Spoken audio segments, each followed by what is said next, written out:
Let's look at the temptation account. Open up to Matthew 4. Now, if you remember Mark's temptation account, what was it like? Yeah, he went into the wilderness, he was tempted, and then we're done with that story. Let's move on. It's kind of like how he writes the whole time. He gives a story about Jesus calling him to the other side. It's like cutting dry. Yeah. He likes to move fast, gives you what you need to know, and we move on. Matthew spells it out a bit more. Okay? And then Luke follows Matthew. Luke records the same three temptations. The last two are reversed in order. But let's start with 4:1. Then Jesus was led up by the Spirit into the wilderness to be tempted by the devil. This is right after his baptism. And after he had fasted 40 days and 40 nights, he then became hungry. And the tempter came and said to him, "If you are the Son of God, command that these stones become bread." But he answered and said, "It is written, man shall not live on bread alone, but on every word that proceeds out of the mouth of God." Okay, let's stop there. What is the nature of this first temptation? What is the actual temptation? Is it wrong to eat? So why is that a temptation?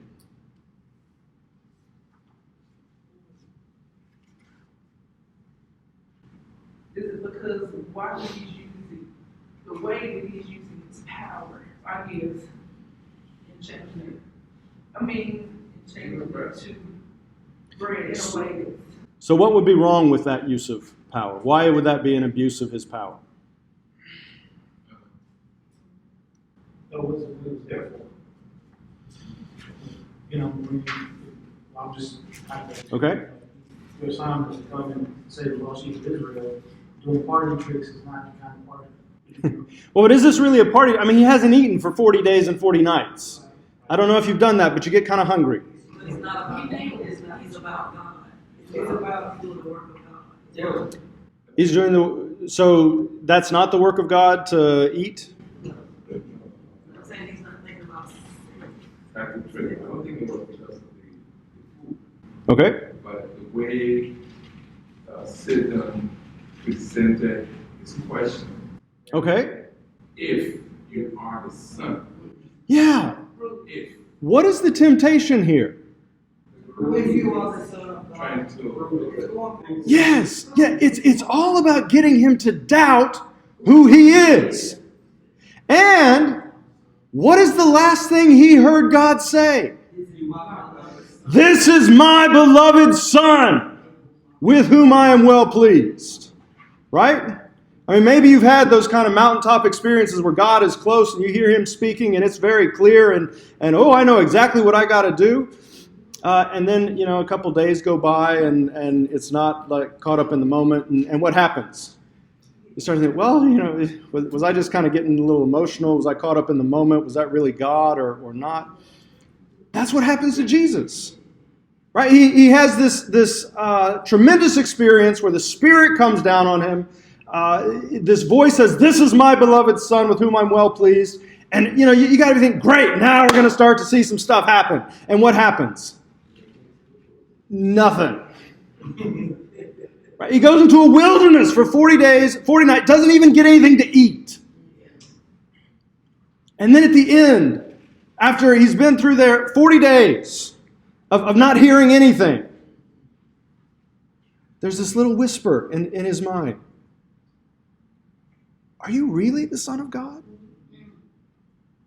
If you are the Son of God, why don't you turn these stones into bread? Right? The temptation, it has nothing to do with whether or not you need food or use of power. It's getting him to doubt what God has told him.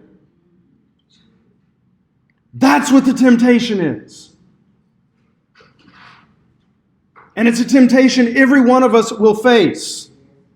There will come a time where God has told you to do something, or God has told you something about who He has created you to be, and you are not going to see any fruit out of that.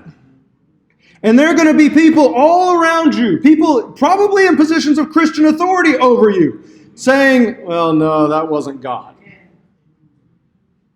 And the question is, Do you know his voice well enough to stand there and say, no, I know what I heard God say, and I'm going to stand here until I hear differently from him, not you? Do you think also, he tempted him because he was in a weakened state? And if he was ever going to get him to doubt, it would be right now.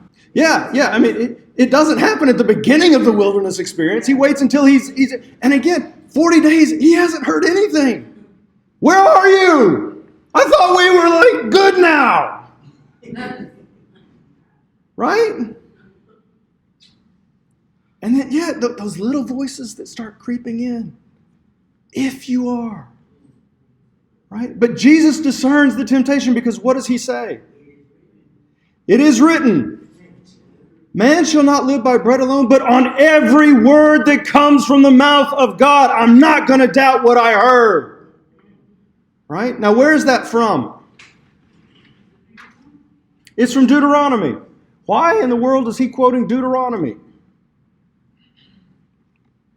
Well, where is Israel in Deuteronomy?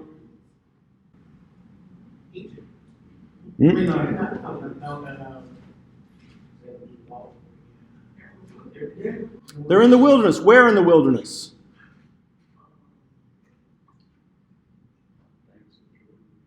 Yeah, they're getting ready to cross over into the promised land. They're at the end of their 40 years. And Deuteronomy means second law. It's basically Moses getting up and saying, okay, before we go in, let me just remind you of all that God has told us and taught us over these past 40 years, so that when you go in, it will go well with you. Right? Well, where is Jesus? In the wilderness, where? At the end of his 40 days, getting ready to enter into his promised land. Right? He's in the exact same situation that Israel was in Deuteronomy. And that's where he goes to for the resources to rebut this particular temptation. Right? That works for us too. If you can understand how your Christian walk is developing, and there are certain stages that we go through, and we'll talk more about this next semester. But there are certain books and certain passages that are more appropriate at particular times. Right?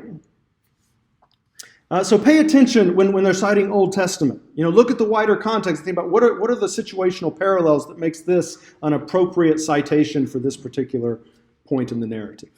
Okay? Right, so he quotes Deuteronomy 8, all the commandments that I am commanding you today you shall be careful to do, that you may live and multiply and go in and possess the land which the Lord swore to give to your forefathers.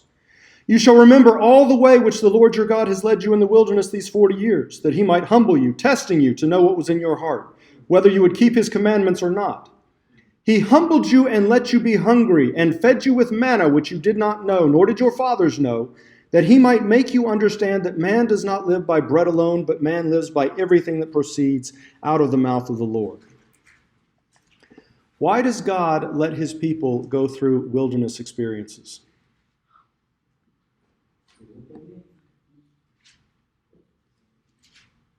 Where is the real danger for Israel?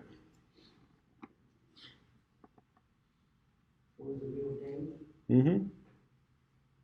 Is the real danger the wilderness? No. Where is the real danger? No. The danger is the promised land. What's the danger? The danger is not when things are going badly, because then you have no choice but to trust God. Right? The problem is when things are going well. Because when things are going well, you tend to kind of stop listening. Yeah. And God may be trying to get you, hey, I need you to go over here. Woo, God is really blessing this ministry. I'm so glad I'm here. I'm just going to stay here. Because it's going so well. Right? He says he takes them to, he lets them be hungry. He lets them experience the hardship so they can know in a time when they have no choice but to trust him and see him come through. So that when they do have a choice, they'll know it's always better to listen to his voice. and do what he's telling you to do, even if things seems to be going pretty well right here. Does that make sense? If you think too, Israel had known nothing but slavery in Egypt. He couldn't just take them straight into the promised land. He had to get Egypt out of them and teach them what it meant to be his people. Right? And then they would be ready to kind of be his witnesses in the promised land, but they had to go through the wilderness time. Jesus too goes through the wilderness time. Each of us goes through the wilderness. Okay? Our churches will go through the wilderness. Nations go through the wilderness. The problem is oftentimes we don't have a sense of progression, and so we just end up like Israel circling in the wilderness, and we never make it into our promised land. Right? All right. Second temptation. Then the devil took him into the holy city, and he had him stand on the pinnacle of the temple, and said to him, "If you are the Son of God, throw yourself down, for it is written, He will give His angels charge concerning you, and on their hands they will bear you up, lest you strike your foot against a stone." Jesus said to him, "On the other hand, it is written, You shall not put the Lord your God to the test." So, what's the nature of this temptation?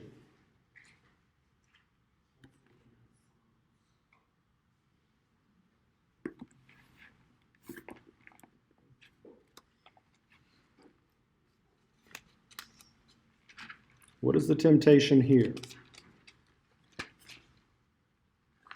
And how does this build on the one that came right before?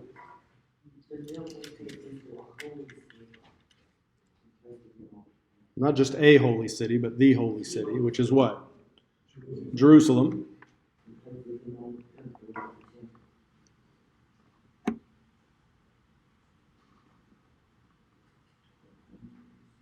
Could it be that if I am God's son, that I can trust that He will care for me? Yes, but it's even more than that. It's even more than that. First, notice again how Satan starts. If you are the Son of God. So we're still, picking at this little scab. This doesn't look like sonship, really. And now what did Jesus say right before? No, I'm going to trust what God has said, right? You live by every word that proceeds out of the mouth of God. So what does it say? Okay, you want some words of God? Here's some words of God. He will give His angels charge concerning you, and they will bear you up. Right? And then how does Jesus respond?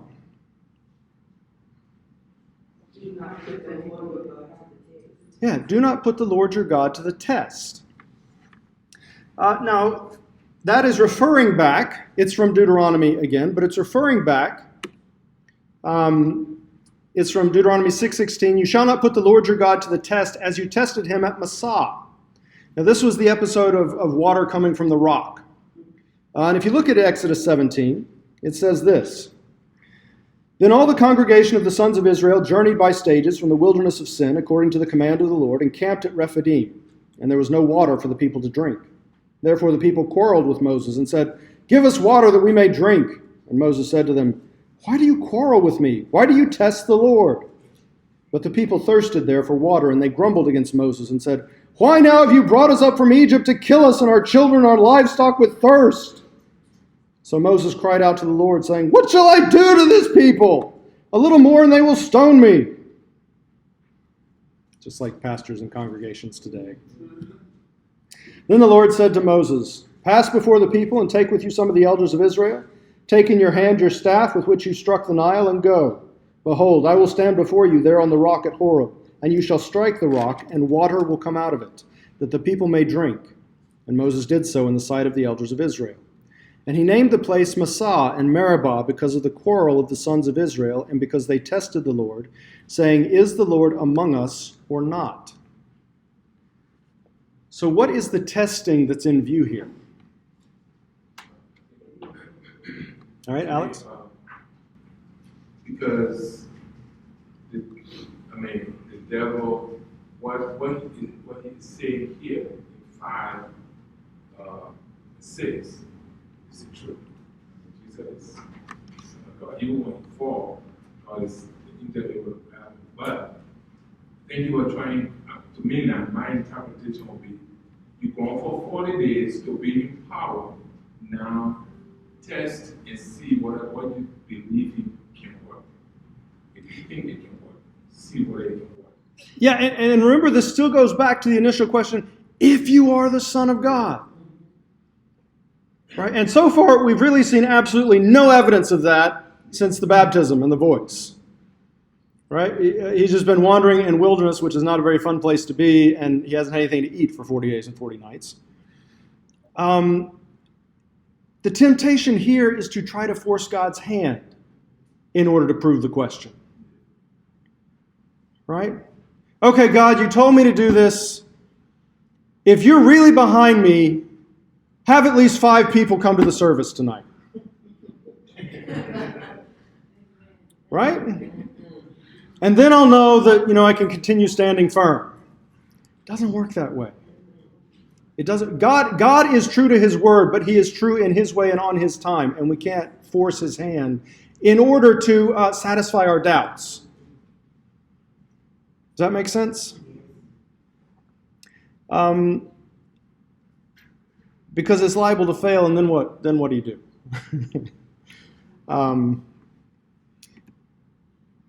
So Israel at Massah was testing, is the Lord among us or not? And it's the same thing, Jesus here, God, I heard you say I was your son. I haven't seen a lot of evidence of that over this past month and a half almost. Well, maybe if I try to put myself in a position where God has to respond, then it'll become clear. Bad idea. Bad idea. But note what happens. Then the devil left him. This is after the next temptation. And behold, angels came and began to minister to him. Well, what was it Satan had said, the scripture said? He will give his angels charge concerning you. Well, God is true to his word. But he does it in his way and on his time. Right? And one of the hardest things you'll ever have to do is wait for God. All right, this brings us to the third temptation. The devil took him to a very high mountain and showed him all the kingdoms of the world and their glory. And he said to him, all these things I will give you if you fall down and worship me. Then Jesus said to him, begone, Satan, for it is written, you shall worship the Lord your God and serve him only. Then the devil left him, and behold, angels came and began to minister to him. So what's the temptation here?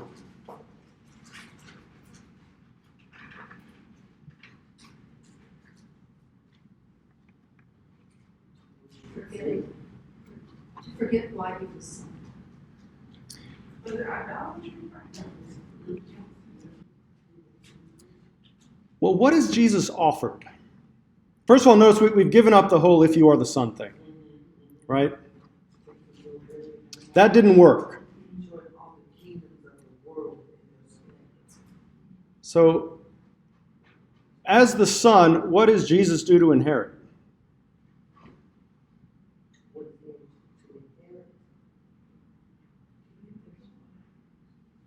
Well, all the kingdoms of the world, right? I mean, at the end, all power and authority. So go into the nations because, I've got the power and authority now, and right? So what is Satan offering him? His inheritance, right? And here's the thing. You've got to know who's offering. If you see the wilderness as just a time that you have to get through in order to get whatever blessing you've been promised, all somebody has to do to get you to fall is come up and offer you that blessing. Finally, vindication. This is what God promised. It's essentially a temptation to circumvent the cross. Right? You can have it all now. You don't have to go through all that pain and suffering. which might be fine for Jesus, but wouldn't be so good for us. Right? Jesus refutes this one again from Deuteronomy. Then it shall come about when the Lord your God brings you into the land which he swore to your fathers, to give you great and splendid cities which you did not build, and houses full of all good things which you did not fill, and you eat and are satisfied, then watch yourself that you do not forget the Lord who brought you from the land of Egypt out of the house of slavery. You shall fear only the Lord your God, and you shall worship him and swear by his name. Right? Again, what's the danger? It's not the wilderness, because in the wilderness you're forced to depend on God. The danger is once you get into the promised land. Because there's an awful lot of good stuff in the promised land. But good is often the best or the worst enemy of best. Okay? You can persevere all the way through the wilderness and then stumble right at the very end because you're too eager to claim your inheritance. Right? You've got to know who's offering. Jesus ultimately succeeds in his mission because he understands that the wilderness is not a phase to pass through, but training for a way of life. Right? Seminary is a wilderness experience. Can I get an amen, right? It's not just something you have to come sit through for 3 or 4 or 10 years so you can get a piece of paper to put on your wall. Right? There are easier ways to get a piece of paper on your wall, and ultimately, although it looks nice, it's a piece of paper. Right? This is training for a way of life. Right? We teach you, exegesis and about the Bible and about theology and preaching, not because when you graduate you'll have everything you'll ever need, but so you can continue walking in those things as you go about your ministry. Right? If when you graduate you think, well, thank God I am done with that, your ministry is not going to go well. This is a training period. It's giving you tools for your tool belt that you can then use for the rest of your ministry. Right? Look at Matthew 27:40. This is when Jesus is on the cross. I'll start with verse 39. Those passing by were hurling abuse at him, wagging their heads and saying, "You who are going to destroy the temple and rebuild it in 3 days, save yourself. If you are the Son of God, come down from the cross." He saved others. He cannot save himself. He's the King of Israel. Let him now come down from the cross, and we shall believe in him. Who are the people channeling? Satan. If you are the Son of God, come down. You know that's got to be tempting. Right? The very people he came to save are nailing him up there and saying, what a weakling. You have all these high and mighty claims. If you're so good, why don't you come down? And you know what? He could have done it. He could have done it. Again, it might have been better for him. Wouldn't have been so good for us. Right? Why is he able to stay up on that cross? He knows who, and he learned the lesson of the wilderness. That victory was won here, not then. Does that make sense? And because he knew who he was, he didn't have to prove it.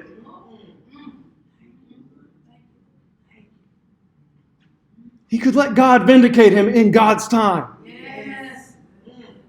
Right? Does that make sense?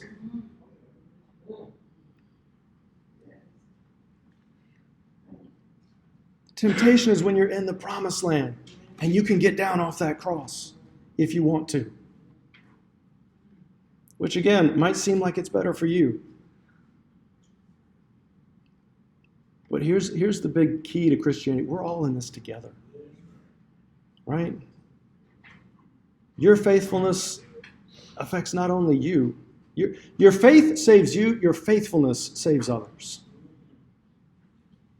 Right? That's why you're faithful. That's why you do what God has called you to, not because it earns you extra brownie points or makes you. It's because you do it out of love for those who are going to be brought in through your actions. Does that make sense? All right, good.